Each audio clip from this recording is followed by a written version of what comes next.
राधा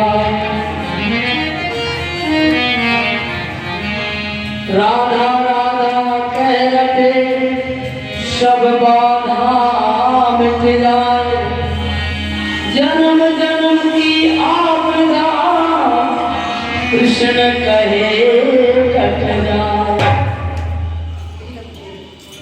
एक मानो कृष्ण से शिकायत कर रही है, कह रही है कन्हैया, जो राधा उन्हें कान्हा कान्हा कह करके बुलाती थी श्री वृंदावन, उसके मुख से द्वारकाधीश का संबोधन कृष्ण को अंदर तक घायल कर गया। जब ब्रज में रहते थे, जब ब्रज में हमारे कन्हैया रहते थे, तो राधा जी उसे कृष्ण कहती थी, कन्हैया कहती थी। और बहुत दिनों के बाद जब राधा जी का मिलन एक बार हुआ, तो इन्होंने राधा जी ने द्वारकाधीश कहकर संबोधन किया, और ये बात भगवान कृष्ण को अंदर तक घायल कर गई। बोले राधा, मैं तो तुम्हारे लिए आज भी कान्हा ही हूं, तुम तो द्वारकाधीश मत कहो। अरे और लोग हमें द्वारकाधीश कहे तो कोई बात नहीं, और राधा तुम मुझे द्वारकाधीश कहकर बुला नहीं हो। बोले आओ हमारे पास बैठो, हम कुछ चर्चा करना चाहते हैं। मैं अपने हृदय का हाल कुछ बताना चाहता हूँ, आप भी अपने हृदय का हाल बताना।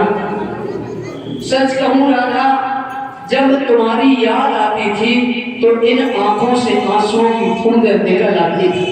ये बात भगवान कन्हैया ने राधा जी से कही कि जब जब तुम्हारी याद आई मेरे आंखों से आंसू निकल आए।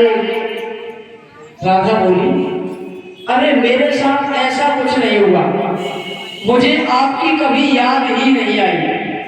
समझ रहे? बोले मुझे तो आपकी कभी याद नहीं आई। बोले याद तो तब आए जब कोई किसी को बुला पाए, हमने आपको कभी बुलाया ही नहीं, तो आपको याद कैसे करें।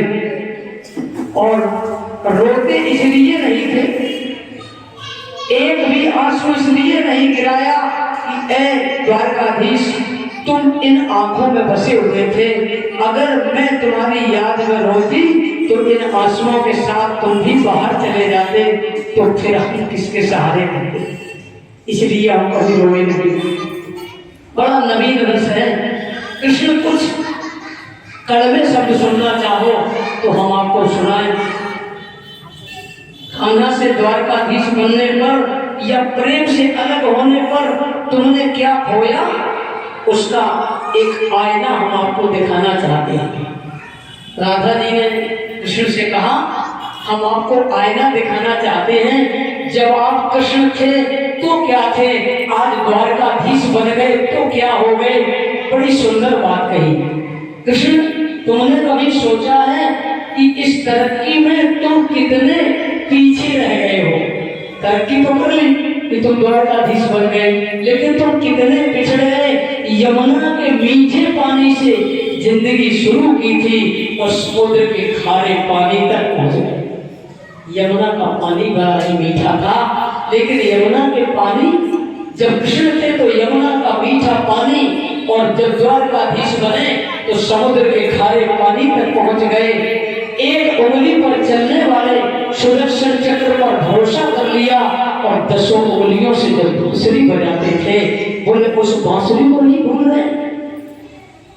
राधा जी भगवान कृष्ण से कहती है, जब तुम प्रेम से जुड़े थे कृष्ण, तो जो उंगली गोवर्धन पर्वत उठाकर हजारों लोगों की रक्षा किया करती थी, आज वही उंगली क्या क्या रंग दिखा रही है। सुदर्शन चक्र उठाकर और विनाश के लिए वही उंगली काम करने लगी। उस समय जब बांसुरी बजाते थे तो गाय, हिरनियां, गोपियां आपकी बांसुरी का राग सुनकर विचित्र हो जाती थी।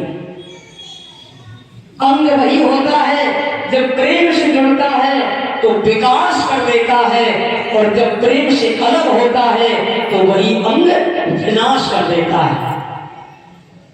कृष्ण कान्हा और द्वारकाधीश में क्या फर्क होता है बताऊं? राधा जी कह रही है इन दोनों शब्दों में फर्क क्या है? कान्हा होते तो तुम सुदामा जी के घर जाते, सुदामा जी को अपने घर कभी न बुलाते। अगर तुम कृष्ण होते तो चलकर तुम जाते सुदामा जी के यहाँ, लेकिन द्वारकाधीश बनकर तुमने तुम्हारे मित्र को अपने घर पर आने दिया। महाराज इतने कथाकार हैं, कोई नया नवीन रस प्राप्त होता है तब आनंद आता है। एक और नई बात बताए, कृष्ण तुम तो सभी कलाओं के स्वामी हो और गीता जैसे ग्रंथ के दाता हो, नीति निर्माता हो, धर्म शास्त्र के जानकार हो, पर महाभारत में क्या निर्णय लिया? क्या आपको याद है आपने महाभारत में निर्णय क्या ले लिया?